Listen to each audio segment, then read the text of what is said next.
Hello everyone, in this tutorial I'll show you how to change download location in Windows 11. First thing first, press Windows plus E on your keyboard or create or click a folder icon on your taskbar. Now, in the left sidebar, right-click on Downloads. Select Properties from the context menu. If you can't find Downloads, press Windows plus R, type Shell Downloads and press Enter. In the Downloads Properties window, go to the Location tab. Click the Move button and browse to the new folder where you want to downloads to go. Just select the folder and then click Select Folder. You can now choose a folder of any drive, internal, external, or even the desktop.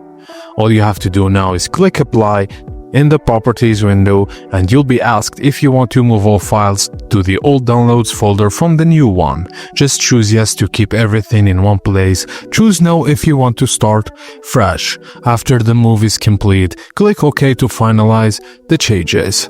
And that's it guys, as simple as that. Thank you for watching and please don't forget to like and subscribe for more.